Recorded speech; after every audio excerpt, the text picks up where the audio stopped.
Bien, chers amis, que l'on soit obligé aujourd'hui de démontrer certaines vérités qui naguère appartenaient au bagage universellement possédé par tous les hommes, par toutes les intelligences, est un signe révélateur du déclin de l'homme. Et c'est le cas, parmi ces vérités qu'on doit aujourd'hui démontrer, alors qu'auparavant, c'était des vérités que tout le monde naturellement possédait, c'est le cas de cette idée que la religion influence d'une façon essentielle la vie des hommes et donc la vie politique. Et ce sera le thème de cette conférence, à quel point la religion que les hommes ont dans l'esprit et pratiquent a une influence essentielle sur la politique. Mais avant de vous donner mon plan, je voudrais encore vous proposer une réflexion pour montrer l'importance de cette vérité, et je vous ferai remarquer que nous avons l'habitude aujourd'hui, dans la façon dont on présente les différentes sciences aux hommes dans la société, de juxtaposer les sciences. Jamais une époque n'a été aussi spécialisée dans des sciences multiples qu'aujourd'hui. On est spécialiste de rien et on n'a plus la synthèse de l'ensemble des sciences. Or, les sciences ne sont pas juxtaposées les unes aux autres. Les sciences, toutes les sciences, en réalité, constituent une sorte de tout organique et hiérarchisé, avec des sciences supérieures et des sciences inférieures. Par exemple, il était compris par tous autrefois que, au-dessus des sciences naturelles, au-dessus de ce qu'on appelle aujourd'hui les sciences humaines, il y avait la philosophie, que la philosophie était la science des premiers principes et que même elle n'était pas simplement une science, mais qu'elle était aussi une sagesse. Et on savait que dans la philosophie, il y avait une branche qui était la branche la plus fondamentale, la plus importante de toutes, qui était la métaphysique. Et la métaphysique, c'était la science des premiers principes. Et on savait que dans la métaphysique, il fallait distinguer la théologie. La théologie, c'était la science de Dieu.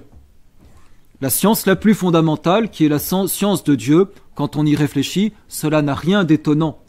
Que, en connaissant Dieu, d'une certaine manière, on ait un projecteur qui s'allume sur toutes les autres sciences et sur tout le réel, quoi d'étonnant, puisque Dieu est au principe de toute chose.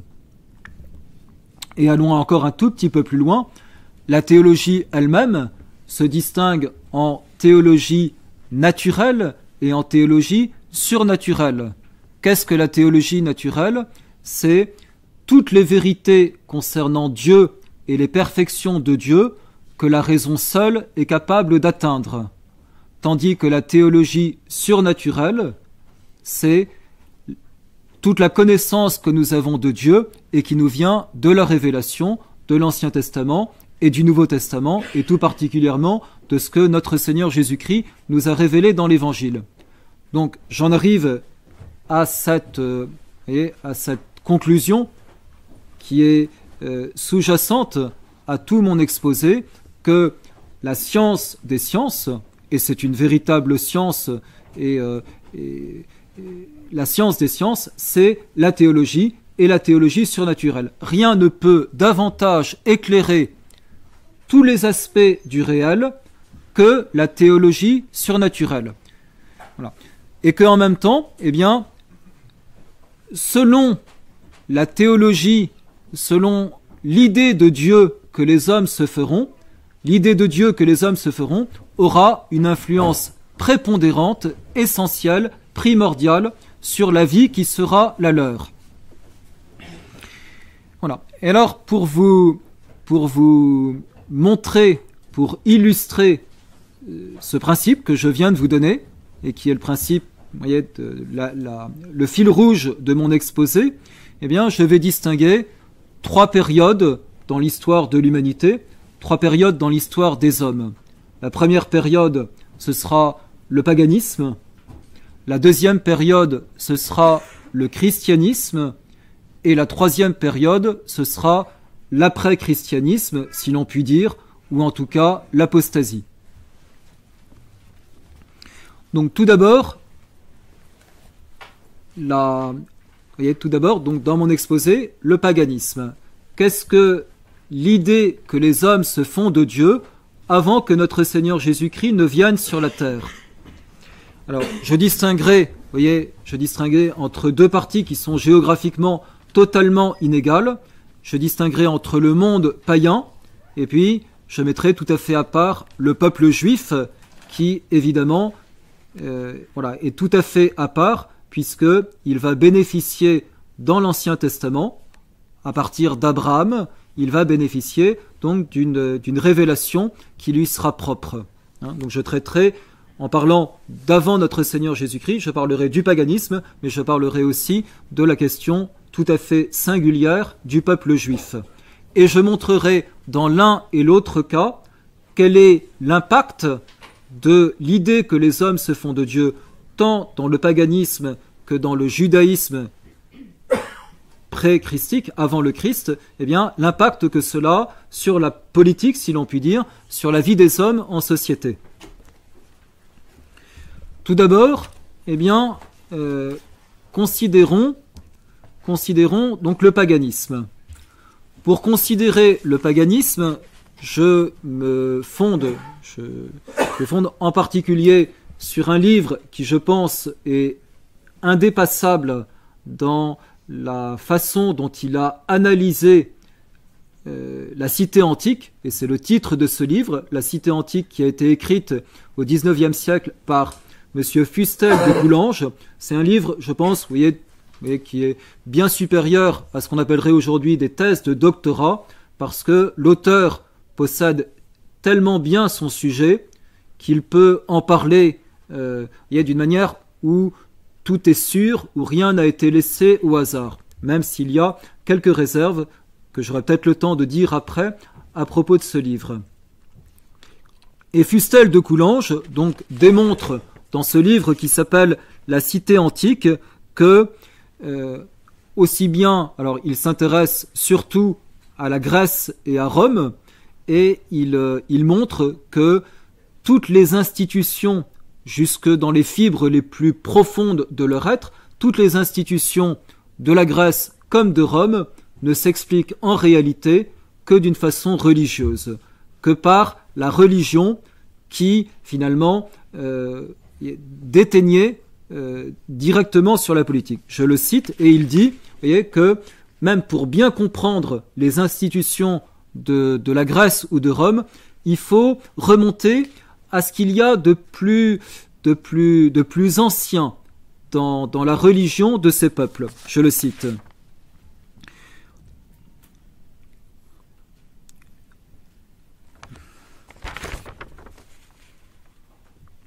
Il faut donc étudier avant tout les croyances de ces peuples. Les plus vieilles sont celles qu'il nous importe le plus de connaître, car les institutions et les croyances que nous trouvons aux belles époques de la Grèce et de Rome ne sont que le développement de croyances et d'institutions antérieures. La religion était maîtresse absolue dans la vie privée et dans la vie publique. L'État était une communauté religieuse, le roi un pontife, le magistrat un prêtre, la loi une formule sainte, le patriotisme était de la piété, l'exil une excommunication. Extrêmement important, magnifiquement résumé et condensé. En réalité, eh bien, la vie politique était une vie religieuse. Le roi était un pontife, le magistrat était un prêtre, la loi une formule sainte. Vous voyez, il n'y avait pas cette distinction, finalement, entre la religion et la politique. La politique était la religion, si l'on peut dire. Et je pourrais, vous voyez, pour appuyer Fustel de Coulanges, additionner les citations des plus grands noms de l'Antiquité grecque ou romaine, eh bien, pour montrer que effectivement, pour eux, c'était inimaginable de concevoir la cité indépendamment de la religion. Hein. Voilà par exemple ce que dit Platon au 10e livre des Lois. Qui ébranle la religion, ébranle le fondement même de toute société. C'est Platon qui le dit. Qui ébranle la religion, ébranle le fondement même de toute société. Je cite maintenant Xénophon dans son apologie de Socrate.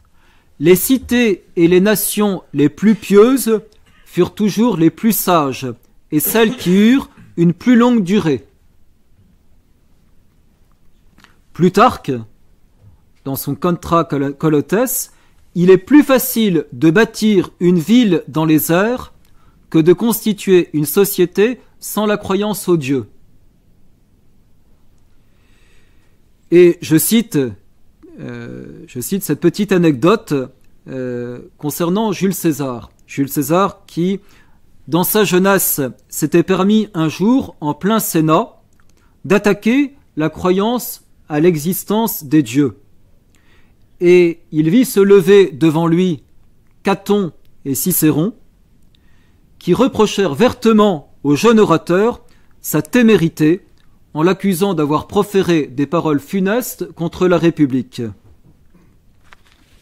Je pourrais donner d'autres citations, de ces anciens, pour qui c'était une conviction intime qui ne se discutait même pas, que la religion était l'ancrage le plus essentiel de la vie des cités, de la vie politique. Ce qui vient illustrer ce que je vous disais dans mon introduction, à savoir que des vérités qu'on doit aujourd'hui démontrer étaient des vérités parfaitement évidentes, qu'il était inutile de démontrer dans les âges antérieurs et dans l'Antiquité en particulier.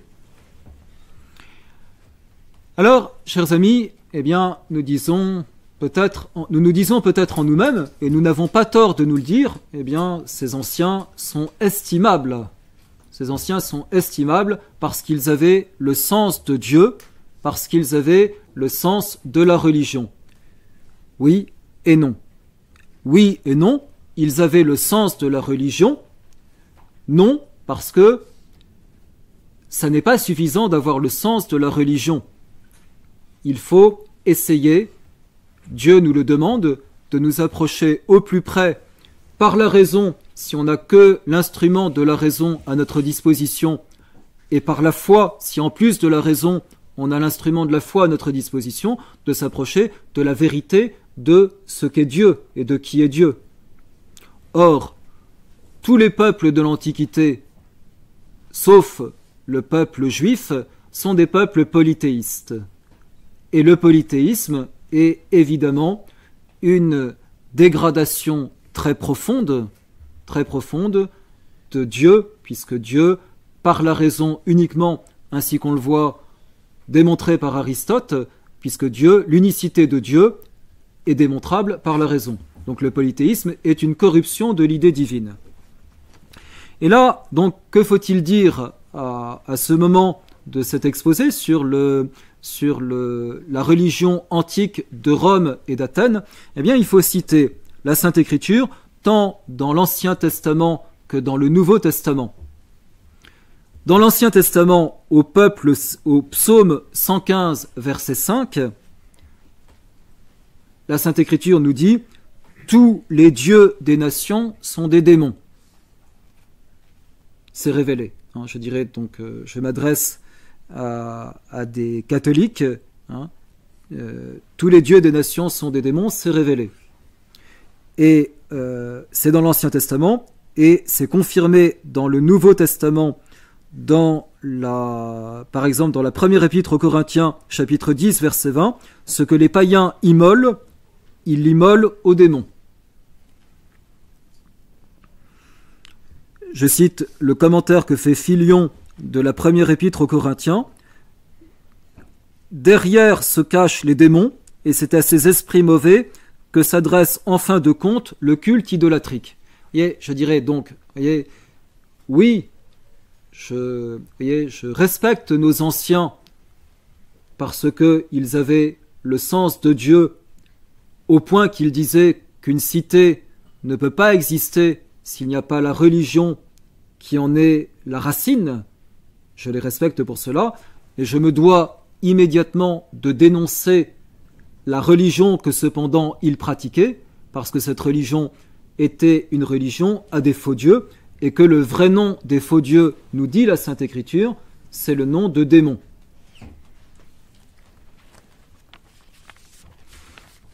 Alors, je vais maintenant faire la comparaison avec la religion des Juifs, avant de montrer ensuite les conséquences, tant chez les païens que chez les Juifs ensuite, de leurs croyances religieuses. Donc, chez les Juifs, très rapidement pour que les choses soient bien nettes dans votre mémoire, Dieu donne à Adam et Ève ce qu'on appelle la révélation primitive.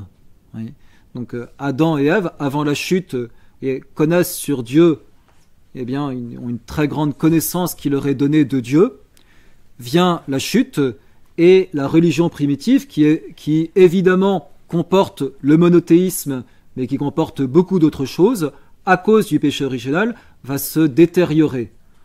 On retrouvera des fragments de la religion primitive un petit peu dans toutes les civilisations, et des espèces de petites étincelles de vérité qui seront perdues au milieu de beaucoup d'erreurs et qui seront conservées, et qui peuvent expliquer par exemple le fait que à Rome, la Sibylle disait qu'un jour viendrait un sauveur qui naîtrait d'une vierge qui serait mère.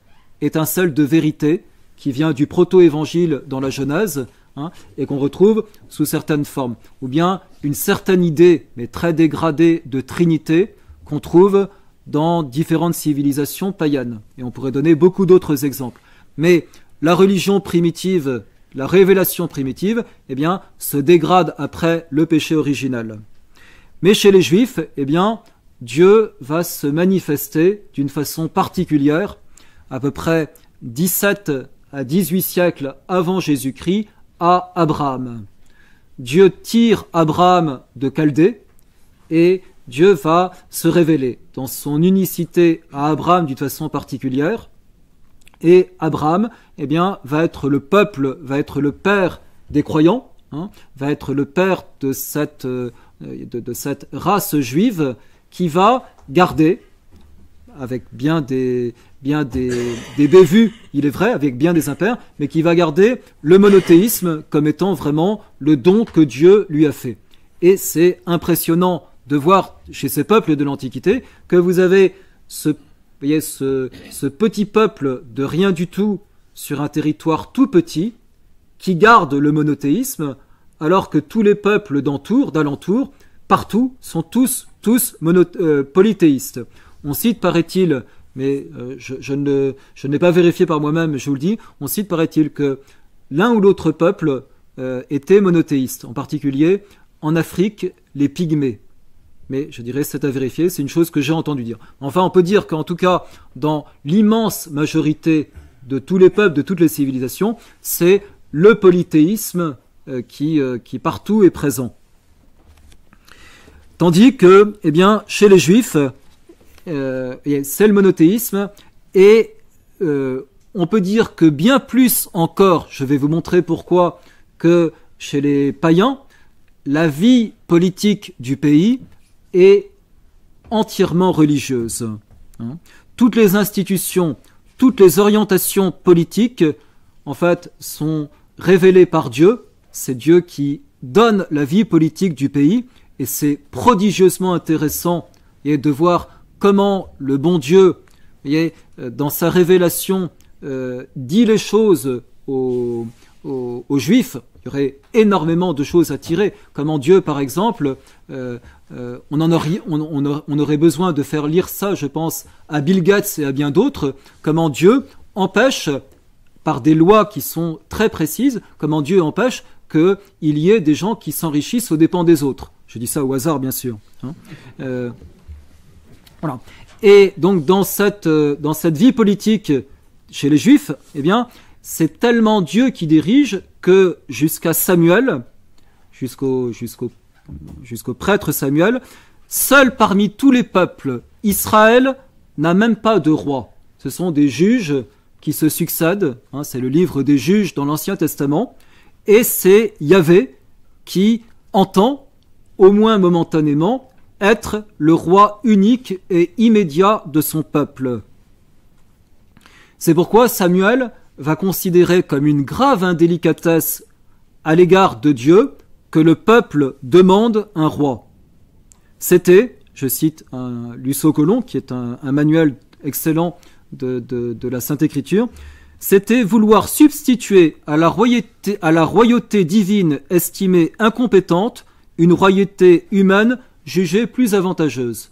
Mais jusqu'à ce moment-là, eh bien, il n'y avait pas de roi en Israël, c'était Dieu qui était directement le roi et qui se servait de ses instruments qui étaient les prophètes.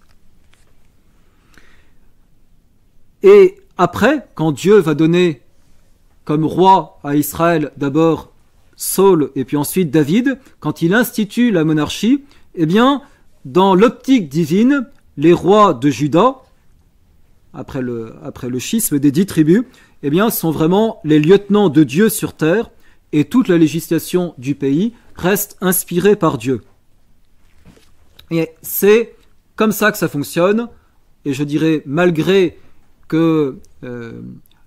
la nuque raide de ce peuple, eh bien, je dirais, c'est un niveau de spiritualité, un niveau d'élévation spirituelle et morale, qui dépasse de très très loin tout ce qu'on peut trouver dans le paganisme, ainsi que je vais vous le montrer maintenant. Parce que le paganisme de son côté, avec, c'est, et je n'exagère pas du tout en disant cela, c'est milliers de dieux,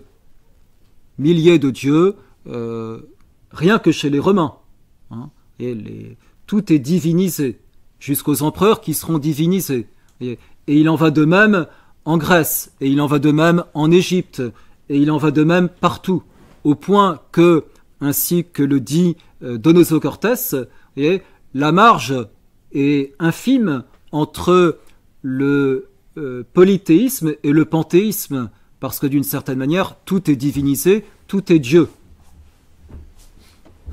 Mais, je dirais, autant le judaïsme, vous disais-je, entraîne une très belle élévation des institutions politiques et de la vie des hommes dans l'Ancien Testament, autant le polythéisme va entraîner une corruption, dont je vais vous donner quelques éléments, une corruption extrême.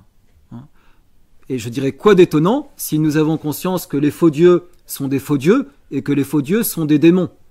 Que cherchent les démons sinon à inspirer aux hommes des entreprises démoniaques. Et qu'est-ce qu'on trouve partout? Où qu'on regarde le polythéisme dans quelques pays que ce soit, ce qu'on trouve partout, ce sont des pratiques particulièrement horribles, telles que les sacrifices humains, tels que l'anthropophagie ou le cannibalisme sacré, ou bien encore la prostitution sacrée. Je cite le père Didon, qui a écrit une magnifique vie de Jésus-Christ, qui serait à rééditer et qui vaut, je pense, celle du père Berthe. Les dieux demandent aux hommes de mourir et de tuer leurs enfants. Les hommes meurent et immolent leurs enfants. Ils exigent des femmes le sacrifice de la pudeur, les femmes se prostituent. Prostitution sacrée, au nom des dieux, demandée par les dieux. Immolation des enfants, anthropophagie, cannibalisme, sont des choses qui sont répandues partout. Et je vais maintenant citer de mémoire Monseigneur Gaume dans son traité du Saint-Esprit, qui lui, va parler du paganisme au XIXe siècle et qui va montrer qu'au XIXe siècle, en particulier au Dahomey, grâce à des recensions qui sont faites par des explorateurs qui ont constaté les choses par eux-mêmes, il en va de même. Ces pays qui jusqu'au 19e siècle et même au début du 20e siècle, cette fois-ci je pense en Papouasie, au moment où Monseigneur de Boismenu est évêque de Papouasie et que les missionnaires arrivent là-bas, voyez, ils se trouvent exposés directement, voyez, à des tribus qui vivent encore exactement de cette manière-là, avec tout ce que je viens de vous dire. C'est-à-dire, les dieux demandent le sacrifice des enfants, les immolations d'hommes et de femmes aux dieux, mais sont par milliers, beaucoup plus que tout ce qu'on peut imaginer. La prostitution sacrée dans les temples est de rigueur. Voilà la réalité, voyez, du polythéisme, et c'est vrai d'une façon universelle. Certes, le seul bémol que je pourrais ajouter, c'est que lorsqu'on s'approche du 1er siècle, lorsqu'on s'approche de notre Seigneur Jésus-Christ, il y a à Rome, sous l'influence des philosophes, il y a une certaine réticence qui commence à se faire par rapport aux aberrations du polythéisme, et on pourrait citer de Cicéron en particulier des formules qui sont des formules de monothéisme, voyez, et voilà, et donc un ralentissement de ces horreurs. D'autres horreurs prennent la place, mais un ralentissement de ces horreurs. Mais sinon, c'est partout comme ça. Voyez. Et qu'est-ce que j'en tire? Eh bien, j'en tire justement que, voyez, la religion, quelle qu'elle soit, que ce soit la vraie religion, à savoir dans l'Ancien Testament, celle des Juifs, ou bien les fausses religions, à savoir le polythéisme et a fortiori le panthéisme, partout où ils sont présents, voyez, vont déteindre très profondément, parce que les dieux le demandent, sur la vie des hommes. Et j'ajouterai encore à cela que, voyez, qu'il est facile de comprendre, voyez, de quelle manière le polythéisme agit sur la vie des hommes. Eh bien, je résumerai les choses en disant des manières suivantes. Première manière, il y a d'abord la vie des dieux. Voyez, rappelez-vous de vos souvenirs de ce qu'on vous faisait apprendre de la mythologie dans vos classes de collège, par exemple. Eh bien, la vie des dieux est une vie d'une parfaite immoralité. Hein. Qu'est-ce qui prospère dans la vie des dieux? C'est l'adultère, c'est l'inceste, ce sont les galipettes les plus incroyables qui soient, c'est la vie des dieux. Et voilà donc ce qui est donné comme modèle aux hommes, c'est la vie des dieux, c'est une vie d'immoralité. Deuxièmement, deuxième constatation qu'on peut faire, c'est que, eh bien, finalement, les hommes se disent quoi? Eh bien, se disent, ah, ben, quand on est Dieu, on peut se permettre de faire et de vivre comme on veut. Vive la liberté des dieux qui nous permet. Donc finalement, être Dieu nous exempte de la moralité et nous permet de vivre comme on veut. Et donc ça, évidemment, ça discrédite complètement l'effort de moralisation sur Terre si les dieux vivent comme ça, hein, et ça donne envie de devenir comme des dieux, ainsi que le laisse miroiter le démon, le serpent, à Adam et Ève. Hein, première avanie du transhumanisme. Troisième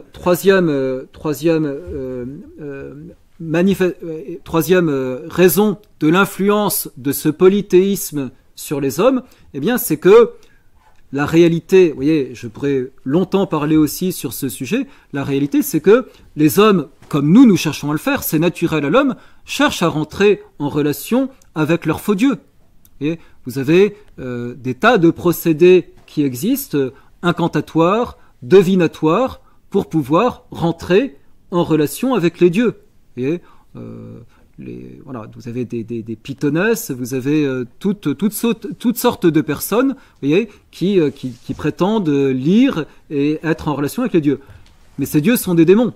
Donc évidemment, quel puissant moyen d'influencer sur la vie des hommes et donc sur la vie des cités, que finalement ces hommes et ces femmes, vous voyez, qui vont parvenir à rentrer en relation avec ces faux dieux qui sont des démons. Et vous allez me dire, est-ce que vraiment ils y parviennent? Et je dirais oui. Oui, je dirais oui. Je parle comme prêtre, hein, comme prêtre catholique, avec un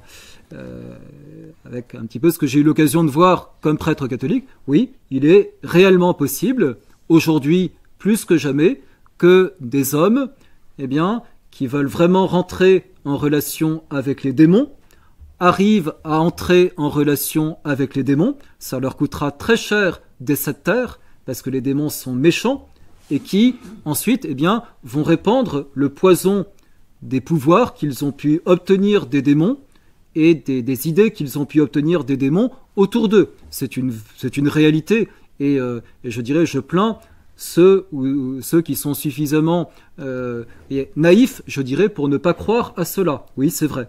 Je dis pas que c'est universel, mais je dis que ce sont des réalités qui existent vraiment.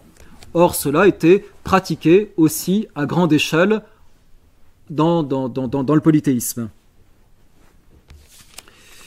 Je passe maintenant donc à la deuxième partie de mon exposé, qui est de considérer le christianisme, c'est-à-dire l'influence de cette religion vraie, de cette religion chrétienne que notre Seigneur Jésus-Christ, vrai Fils de Dieu, a apporté aux hommes.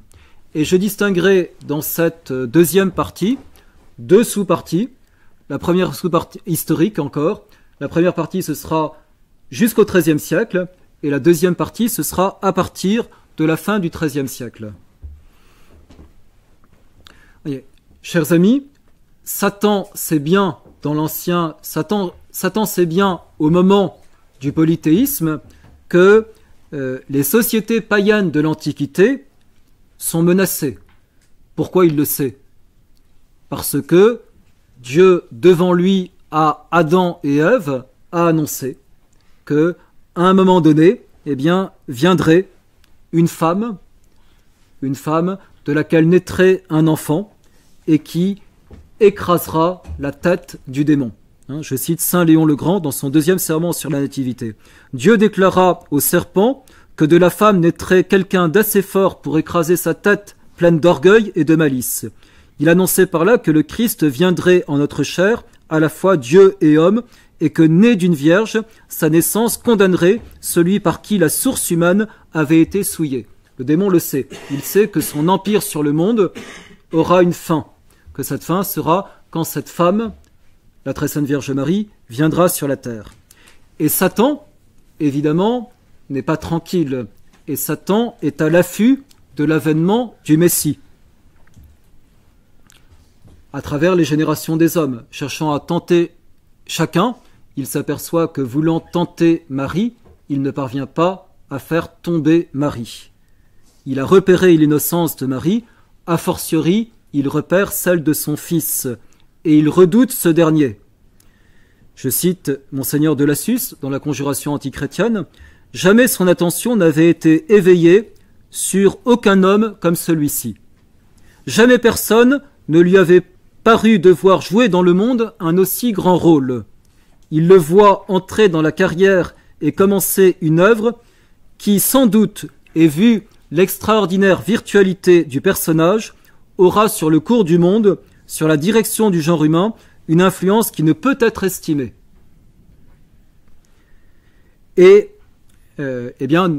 l'Évangile vient évidemment nous exprimer la chose par la tentation, la triple tentation du Christ au désert par le démon.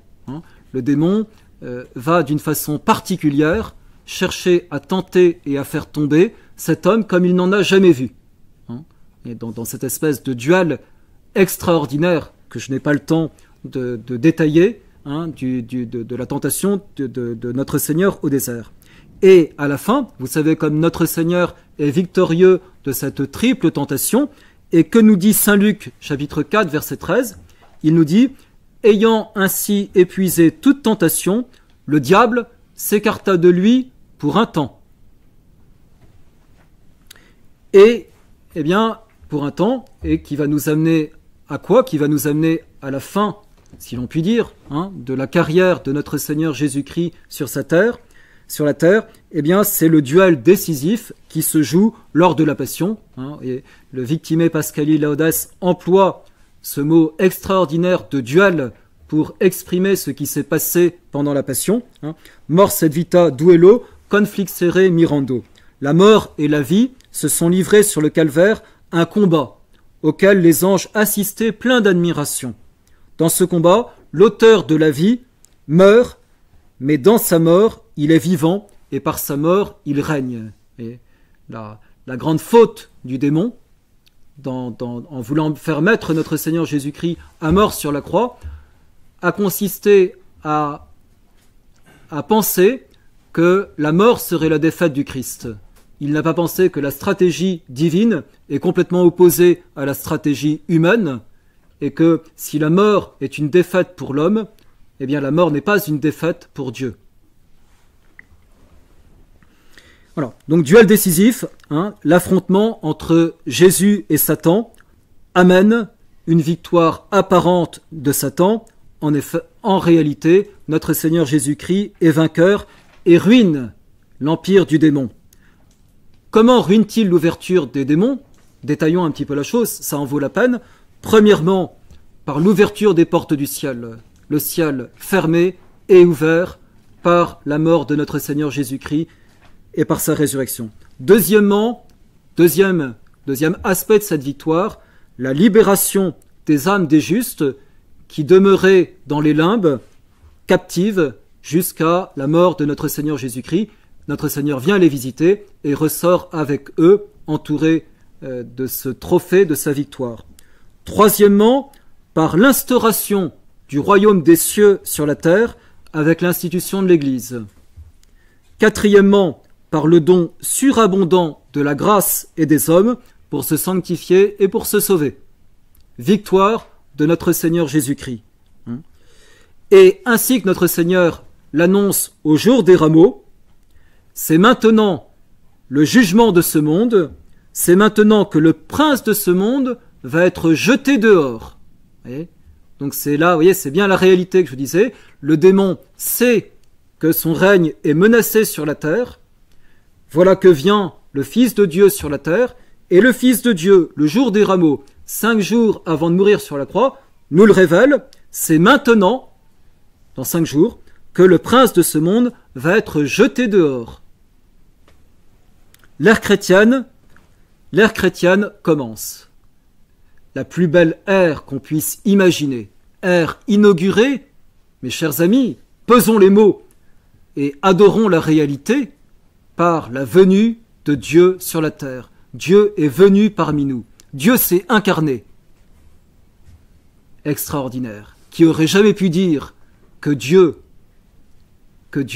se serait fait créature, que le Créateur se serait fait créature? C'est ce qui s'est passé.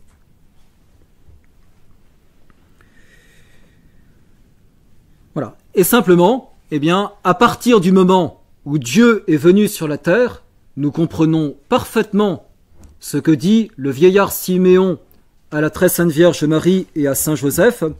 Il doit être un signe en but à la contradiction. C'est-à-dire, vous le comprenez bien, que tout homme doit se situer par rapport à Dieu. Il n'y a pas de neutralité possible. On est pour ou on est contre. C'est vrai des hommes, c'est vrai des familles, c'est vrai des sociétés. On est pour ou on est contre le Christ. Il n'y a que 2 cités, il n'y en a pas 3. Tout homme est positionné par rapport à notre Seigneur Jésus-Christ. Tous ceux, nous dit notre Seigneur lui-même, qui ne sont pas avec lui, sont contre lui. Et donc, voyez, pesons les choses. Vous voyez, je fais de la politique, mes chers amis, en vous disant cela. Parce que tout ce qui va se passer dans ces sociétés de l'ère chrétienne, tout ce qui va se passer est très profondément fondé sur ce que je suis en train de vous dire. C'est vrai pour les personnes humaines et c'est vrai pour les sociétés. Pour ou contre le Christ. Qui s'approche du Christ, en retire beaucoup de bienfaits sur la terre. Qui s'éloigne du Christ, en retire beaucoup de méfaits sur la terre.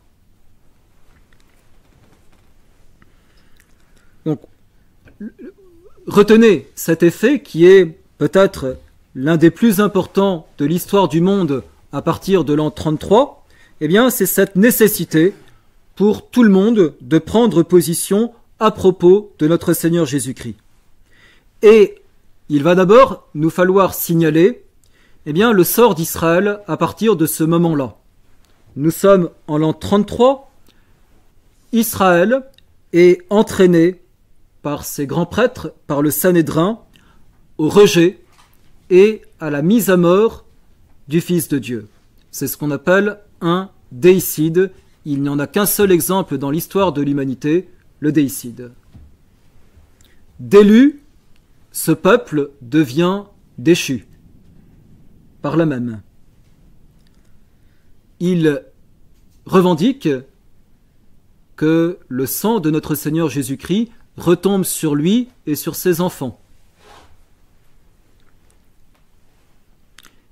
Chers amis, il nous faut cependant, quand nous évoquons ce qui se passe là, soulever un paradoxe auquel vous avez peut-être déjà pensé. C'est que l'idolâtrie, est-ce que vous en avez entendu parler dans le Nouveau Testament à propos du peuple juif? Point. Alors qu'il avait été tenté d'idolâtrie auparavant et qu'il avait été durement châtié par son idolâtrie dans les plus mauvais moments de son époque. Or, l'idolâtrie, eh bien, on voit qu'elle est totalement extirpée du judaïsme au moment de notre Seigneur Jésus-Christ. N'est-ce pas là un progrès extraordinaire et qui devrait entraîner une indulgence à l'égard des Juifs? Oui, cependant, eh bien, ils sont tombés de Charybde en Scylla, c'est-à-dire que, eh bien, ils sont tombés dans d'autres transgressions et d'autres perversions religieuses qui en ont les sadducéens et les pharisiens. Le sadducéisme et le pharisianisme. Le sadducéisme, qu'est-ce que c'est? C'est, eh bien, une sorte de scepticisme à propos de la religion, puisque les sadducéens ni ne croient à la résurrection, ni ne croient à l'immortalité de l'âme, ni ne croient aux esprits, ni ne croient à la providence. En réalité, qu'est-ce que c'est que le sadducéisme? C'est une religion purement horizontale, toute dimension transcendante en est tombée. Comme il n'y a plus d'immortalité, il n'y a plus de ciel, donc il n'y a plus de jugement par Dieu. Qu'est-ce que la religion? Sinon une espèce de norme qui est là pour aider les hommes à vivre en ordre et en paix sur la terre, et c'est tout. Et deuxième transgression, qui est celle que notre Seigneur Jésus-Christ condamnera le plus pendant sa vie sur la terre, c'est le pharisianisme. Et le pharisianisme, qu'est-ce que c'est? Eh bien, c'est la réduction de la religion à une sorte de formalisme purement extérieur, alors à un messianisme terrestre, alors que notre Seigneur Jésus-Christ vient tout au contraire apporter aux hommes l'intériorité de la religion, que c'est d'abord par notre esprit que nous louons, que nous adorons Dieu et que nous devons le servir. Voilà, donc, vous voyez, je dirais conséquence, et je pense que c'est très clair pour vous tous, conséquence extraordinairement grave de politique de l'arrivée de notre Seigneur Jésus-Christ sur la terre et de la manière dont les peuples se positionnent par rapport à lui, eh bien, c'est que le peuple juif, je dirais le peuple juif, en tout cas le Sanhédrin qui entraîne le peuple juif, expulse Jésus de Jérusalem, le martyrise, eh bien, il sera martyrisé et expulsé de la Terre Sainte. Le judaïsme post-christique deviendra à partir de ce moment-là l'ennemi par excellence du christianisme et de l'Église à travers les siècles. Il ne peut y avoir qu'une lutte irréductible entre l'Église catholique et le judaïsme post-christique, parce que le judaïsme post-christique, vous voyez, refuse la divinité de notre Seigneur Jésus-Christ et tout ce que notre Seigneur Jésus-Christ nous a révélé. Un autre très grand fait, je dirais religieux, mais aux conséquences politiques extraordinaires de la venue de notre Seigneur Jésus-Christ sur la terre, eh bien, c'est le fait, vous voyez, que notre Seigneur, eh bien, va se démarquer, si je puis dire, de la façon dont Dieu gouvernait le peuple juif dans l'Ancien Testament, en instituant deux sociétés parfaites, l'Église et l'État. Rendez à Dieu ce qui est à Dieu et rendez à César ce qui est à César. Cette distinction, elle était en réalité inconnue, aussi bien chez les païens que chez les juifs dans l'Ancien Testament. Celui qui l'exprime, celui qui la formule et celui qui donne naissance à ces deux sociétés qui sont pour nous évidentes, l'Église et l'État, c'est notre Seigneur Jésus-Christ. Et de cette manière-là, notre Seigneur Jésus-Christ, vous voyez, eh bien, va écarter immensément le péril de faire de la religion une sorte d'instrument temporel. Et par ailleurs, je dirais, un livre a été écrit là-dessus, qui est un livre admirable, que je vous cite, c'est De l'Église et sa divine constitution par Dongréa. Et nous avons cette chance extraordinaire de posséder une constitution de société, qui est la constitution de l'Église, qui est une constitution divine, inspirée par Dieu. L'Église est une société, et qui a donné à l'Église sa constitution, eh bien c'est Dieu lui-même. Dieu lui-même, et cette constitution est en fait d'une perfection, d'une grandeur, eh bien, qui a défié les siècles. Je mets pour l'instant entre parenthèses la crise de l'Église dans laquelle on est, mais je dirais, alors que l'Église est persécutée depuis le commencement, vous voyez, quelle grandeur et quelle beauté que de voir cette succession de ces plus de 260 papes qui se sont succédés, vous voyez, et qui expriment, eh bien, qui sont les chefs de l'Église catholique.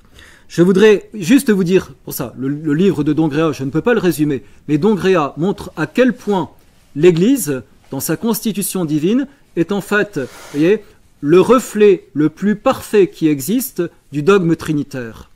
Du dogme trinitaire. Je vous donne juste une citation. Donc, il exprime dans le mystère trinitaire la hiérarchie, l'unité et le nombre 3.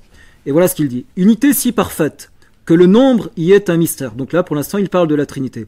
Nombre distinct et très réellement dans l'unité de la substance, avec une égalité si parfaite qu'elle est cette unité même, ce qui est un autre aspect de ce mystère. Or voilà que cette hiérarchie divine et ineffable est sortie au dehors, dans le mystère de l'Église. Le Fils, dans l'incarnation, envoyé par son Père, est venu chercher l'humanité pour se l'unir et l'y associer. Par là, cette société divine a été étendue jusqu'à l'homme, et cette extension mystérieuse a été l'Église. Ainsi, ce qui constitue le mystère de l'Église est vraiment une extension et une communication de la société divine et des relations qui sont entre elles. Je dirais, je ne peux dire que cela, c'est absolument grandiose, magnifique, qui permettrait, vous voyez, une vie de contemplation rien que sur ce sujet. Vous voyez, la constitution divine de l'Église voulue par Dieu, c'est une extension du mystère de la Sainte Trinité, et rien ne peut mieux nous exprimer le mystère des processions divines que ce qu'est la Sainte Église catholique.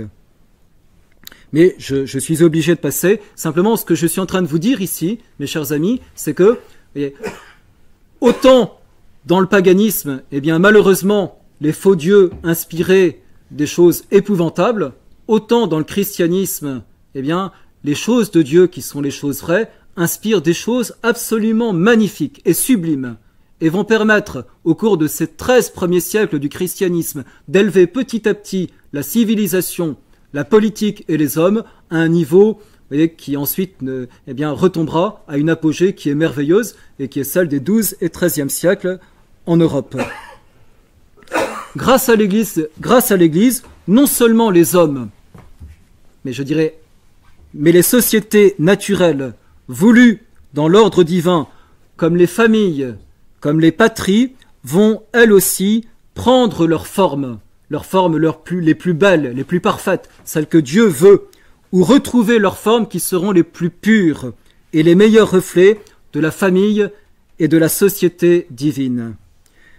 C'est ainsi qu'il faut dire, je prends un exemple, mais je pourrais en prendre bien d'autres, que par l'institution du sacrement de mariage et de l'indissolubilité du lien conjugal, la famille est élevée au plus haut degré de la représentation de la famille divine.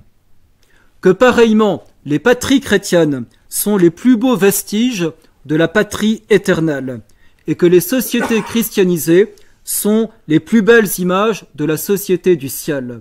Vous voyez, je fais, pour me faire comprendre rapidement, aujourd'hui, vous voyez, on vous parle de familles diverses. Parmi ces familles diverses, on vous parle, vous voyez, de l'union libre, on vous parle on vous parle des familles recomposées, on vous parle des familles monoparentales, on vous parle des familles avec des gens de même sexe qui sont ensemble. C'est révoltant, hein, et c'est lamentable, hein, et c'est lamentable. Il n'y a qu'une seule réalité de la famille, vous voyez, c'est cette belle famille chrétienne, hein, comme je dirais, nous avons encore la chance d'avoir des exemplaires parmi vous. Merci mon Dieu. C'est cette belle famille chrétienne qui seule est voulue par Dieu. C'est la vraie famille. Hein. Tout le reste, vous voyez, est dégradation, hein, et dégradation de façon inimaginable. Vous voyez. Eh bien, vous voyez, nous sommes habitués dans nos pays à ce que ces familles chrétiennes, et nous encore jusqu'à aujourd'hui, dans les milieux traditionnels tout du moins, à ce que la famille chrétienne, ce soit la famille. Mais vous voyez bien autour de vous, mais vous voyez bien partout, à quel point le nombre de ces vraies familles est en train de diminuer. Et je pourrais parler de certains pays dans lesquels je me suis rendu, certains territoires, où vous n'avez plus de famille. Il faut bien comprendre ça, et c'est ça qui est en train de poindre. Et pourquoi ça pointe comme ça? Eh bien parce que justement, ayant abandonné le Dieu chrétien, ayant abandonné le vrai Dieu, il n'y a plus ce reflet de la société trinitaire, vraie famille exemplaire, par rapport aux familles, et qu'on multiplie les inepties à propos de la famille. Et c'est vrai à tous les niveaux des sociétés. Grâce à la voix de l'Église, il y a eu une ascension croissante des hommes et des sociétés jusqu'au XIIIe siècle. Je voudrais citer eh bien, ça vous étonnera peut-être, mais Montesquieu, à ce propos-là. Le franc-maçon Montesquieu, vous voyez, qui n'a pas pu faire autrement que de rendre un hommage au christianisme. Mais je le citerai dans une explication qui est donnée par Monseigneur de Lassus dans la Conjuration antichrétienne. Voilà ce qu'il dit. Écoutez bien cette citation qui, de nouveau, est une citation qui résume des choses qu'il faudrait prendre beaucoup de temps pour bien les dire. À mesure que l'esprit chrétien pénétrait les âmes et les peuples, âmes et peuples montaient dans la lumière et le bien. Ils s'élevaient par cela seul qu'ils voyaient leur félicité en haut et qu'ils s'y portaient. Les cœurs devenaient plus purs, les esprits plus intelligents. Les intelligents et les purs introduisaient dans la société un ordre harmonieux. L'ordre plus parfait rendait la paix plus générale et plus profonde. La paix et l'ordre engendraient la prospérité, et toutes ces choses donnaient ouverture aux arts et aux sciences, ces reflets de la lumière et de la beauté des cieux. De sorte, comme l'a reconnu Montesquieu, la religion chrétienne, qui semble n'avoir d'autre objet que la félicité de l'autre vie, fait encore notre bonheur en celle-ci. Esprit des lois, livre 24, chapitre 3. C'est d'ailleurs ce que saint Paul avait annoncé lorsqu'il avait dit « La piété est utile à tout, ayant les promesses de la vie présente et celles de la vie future. » 1 Timothée, chapitre 4, verset 8.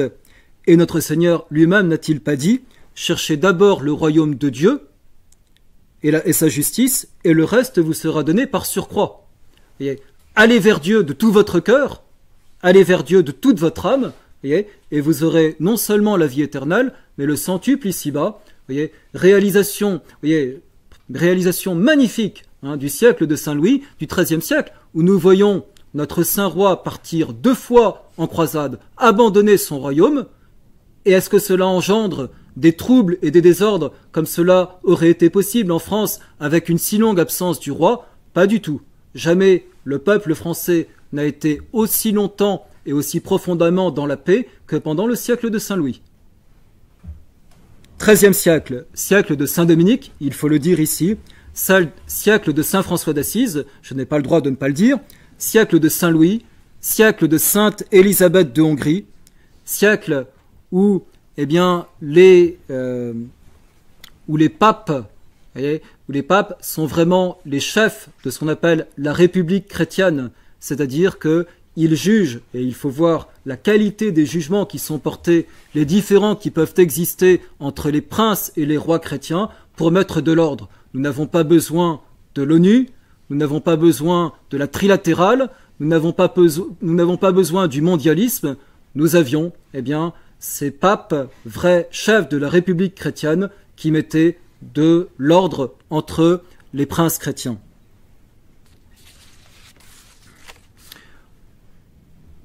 Fin du XIIIe siècle. Je ne fais absolument pas attention à l'heure.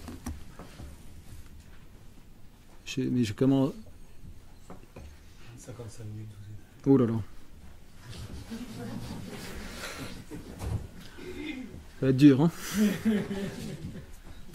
Allez, courage. Quand il faut m'arrêter, vous m'arrêtez, et puis voilà. Donc le XIIIe siècle, siècle de l'apogée, mais qui dit apogée dit que c'est fini, qu'une décadence commence. La décadence, elle va passer par ce que j'appelle, de façon un peu personnelle, par 3 coups de rasoir. 3 coups de rasoir, pas pour ma barbe pour l'instant, mais un premier coup de rasoir qui est le coup de rasoir métaphysique, qui est celui que le franciscain Occam, une conférence serait nécessaire sur lui, va porter, et va, au nom de la toute-puissance et de la liberté divine, il va décapiter tous les universaux, toute la métaphysique. Je ne peux pas trop expliquer malheureusement, mais c'est un véritable désastre sur le plan métaphysique et philosophique qui est opéré par Occam. Et on voit bien à quel point, quelque chose se passe à la fin du XIIIe et au début du XIVe siècle. On le voit en France, avec celui qui est pourtant le petit-fils de Saint Louis, mais la vertu des pères ne fait pas forcément celle des fils, qui est Philippe le Bel. Philippe le Bel, eh bien, qui en 1308, par l'intermédiaire de ses légistes, va gifler Boniface VIII. La fille aînée de l'Église soufflette sa mère à Ananie. Et vous voyez, tout ça exprime une rupture. Une rupture, il y a une émancipation des princes chrétiens de l'Église et de la papauté. Le XIVe prélude à la Renaissance, et l'occamisme fait le lit du protestantisme. Deuxième coup de rasoir, qui est vraiment analogique au premier coup de rasoir métaphysique porté par Occam, c'est le coup de rasoir religieux que Luther va porter par rapport à la religion. Pourquoi coup de rasoir ? Eh bien parce que il va éliminer, entre Dieu et les hommes, il va éliminer les saints, les prêtres, la très sainte Vierge Marie, l'Église elle-même, sous prétexte d'assurer mieux le rapport entre l'homme et Dieu. Voilà. Et donc, vous voyez, le protestantisme, donc, est cette deuxième insurrection, après la première d'Occam, et cette deuxième insurrection, vous voyez, de l'homme contre Dieu, et provoque des conséquences qui sont dramatiques et catastrophiques. Et j'en arrive tout de suite, par obligation d'aller vite, au troisième coup de rasoir qui est porté, et qui est celui, vous voyez, de ce qui est véritablement, et ça me fera une transition avec ma troisième partie sur les sociétés modernes apostates, qui est vraiment, vous voyez, le socle, le principe de ce que nous vivons aujourd'hui jusqu'au transhumanisme, qui est le contrat social de Jean-Jacques Rousseau. Le contrat social de Jean-Jacques Rousseau, le socle, c'est vraiment ça. Voilà. Et alors, qu'est-ce que c'est que le contrat social de Jean-Jacques Rousseau ? Vous voyez, il suppose, vous voyez, que 2 ou 3 notions soient exprimées. La première, c'est que pour Rousseau, c'est cette fameuse parole qui nous paraît dramatiquement bête, l'homme est naturellement bon, mais c'est la société qui le corrompt. Voyez, il n'y a plus de péché original puisque l'homme est naturellement bon. Voyez, donc c'est le rejet du dogme du péché original. Voyez, mais il y a une sorte de nouveau péché original par rapport à l'homme naturellement bon qui va avoir lieu. C'est le péché social. C'est le fait que l'homme ait voulu vivre en société. Donc il y a une espèce de transposition du péché original qui devient le péché de vivre en société. Une des une de ces prodigieuses assertions de Rousseau est celle-ci. La laine de l'homme est mortelle à ses semblables, cela est moins vrai au propre qu'au figuré. Émile, au chapitre 1. Ça anticipe un tout petit peu sur l'enfer c'est les autres dans le huis clos de Sartre. Voilà. Et donc, je dirais, à partir du moment, où l'homme a été, où le péché original, c'est de vivre en société, eh bien, que dit Rousseau? Il dit, il faut revenir à l'état de nature. C'est-à-dire, et donc, Rousseau se pose comme une sorte de rédempteur. De nouveau, vous avez une transposition du Messie qui est notre Seigneur Jésus-Christ. Nous avons un nouveau Messie qui est Rousseau, qui prétend nous dire comment, alors que nous avons été blessés par le péché social de vivre en société, comment nous allons faire pour revenir à l'état de nature, pour que les hommes redeviennent bons. Vous voyez? C'est ça que veut faire Rousseau. Et comment on va faire pour que l'homme redevienne bon? Eh bien, c'est justement le contrat social. Le contrat social, c'est pour que l'homme revienne à l'état de nature. Comment ça va se produire pour que l'homme redevienne à l'état de nature? Eh bien, c'est une idée qui va consister à dire que tous les hommes vont devoir... parce que l'état de nature, c'est aussi un état où tous les hommes doivent être parfaitement libres, c'est-à-dire de suivre leur instinct, puisque l'homme est bon, qui est bon, donc de permettre aux hommes de suivre leur instinct, et pour que les hommes puissent suivre leurs instincts, eh bien, il faut qu'ils ne soient plus influencés par les sociétés.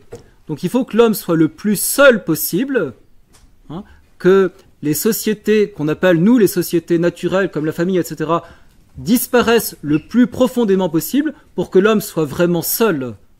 Et que, étant vraiment seul, eh bien, il puisse développer ses instincts. C'est le bon sauvage de Rousseau, qui, eh bien, comme une bête, s'accouple, et c'est très bien comme il le veut, quand il le veut, dans la forêt.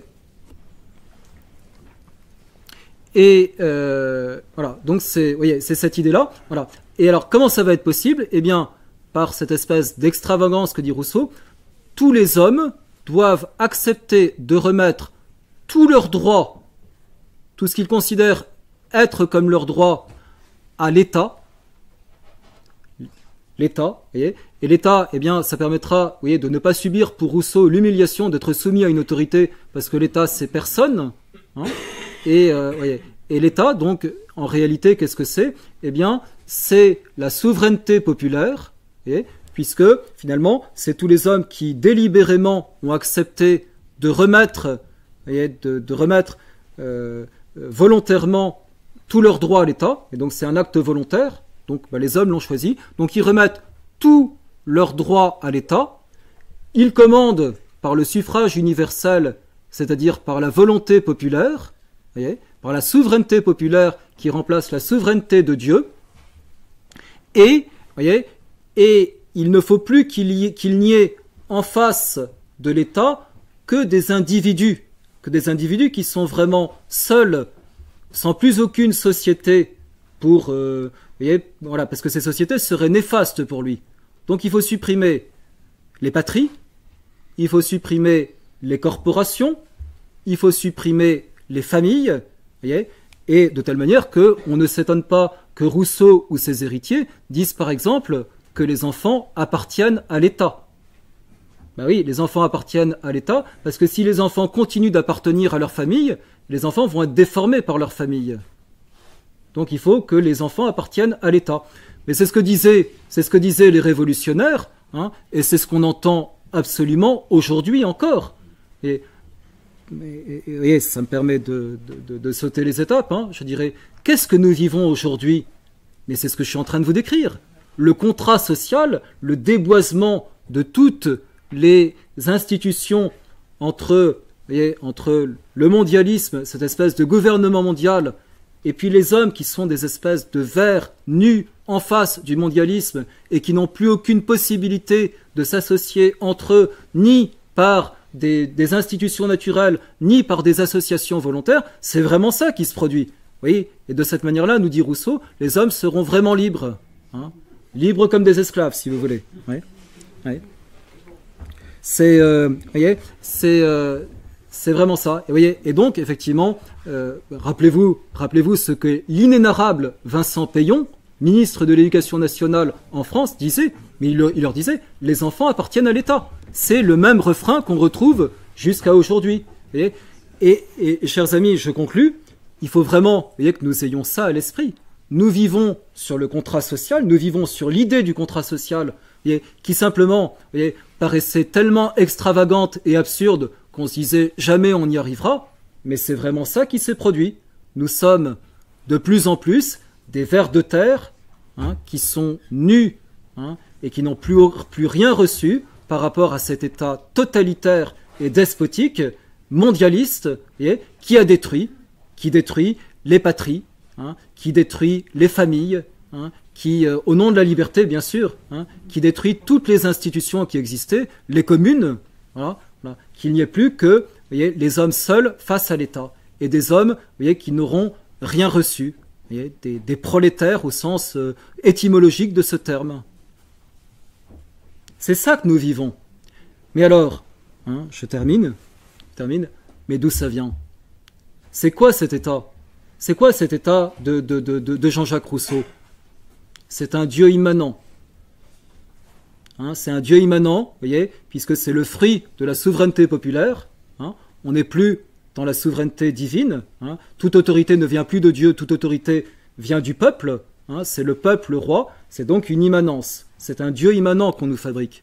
Et ce Dieu immanent, c'est qui? Ce Dieu immanent, c'est le diable.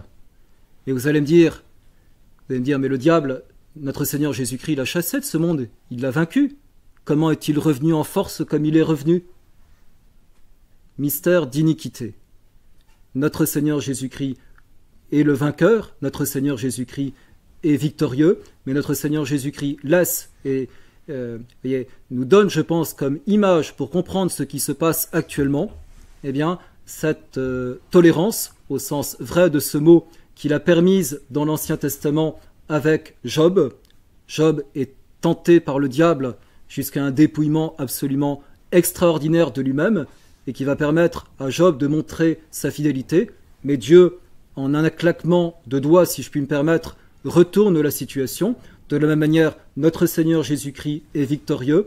Notre Seigneur Jésus-Christ éprouve son Église jusqu'à cette espèce de peau de chagrin que nous vivons aujourd'hui, en nous demandant, eh bien, de lui demeurer fidèle. Il n'empêche que, eh bien, l'apparence, mais l'apparence simplement, enfin, je dirais l'apparence simplement, vous voyez, je dirais, faisons la comparaison entre la passion de notre Seigneur Jésus-Christ et la passion de l'Église aujourd'hui, vous voyez, et voyons comment Dieu peut permettre que le diable ait une sorte de, vous voyez, de mainmise sur le monde extraordinaire, et je dirais infiltrant l'Église catholique d'une façon invraisemblable qu'on n'aurait jamais cru possible jusqu'à maintenant, vous voyez, et en même temps, vous voyez, avec cette certitude que c'est bien, même si Dieu laisse cette possibilité à Satan d'agir à un point qu'on n'aurait jamais pensé, c'est Dieu qui sera vainqueur, et nous avons ces certitudes qui nous sont données par notre Seigneur lui-même, et ensuite par les apparitions de la très sainte Vierge Marie, eh bien que ce n'est pas le diable qui aura le dernier mot, que son temps est compté, hein, et que c'est bien notre Seigneur qui l'aura. Voilà, je dirais, je vous prie de m'excuser, j'ai mal calculé mon temps et j'ai été obligé de réduire un petit peu mes explications pour cette troisième partie, qui est peut-être, dans un sens, celle qui vous importe le plus. Voyez, voilà. Et en même temps, permettez-moi de vous dire, retenez cette idée. Voyez, nous sommes, à quelque époque que nous trouvions, nous sommes, voyez, nos institutions, voyez, sont le fruit de la religion qui est la nôtre. Plus nous nous rapprochons de notre Seigneur Jésus-Christ, plus nos institutions sont bonnes, plus nos familles progressent, plus les hommes sont purs, plus les hommes s'éloignent de Dieu, plus Satan triomphe et plus tout se corrompt sur la terre. Merci bien.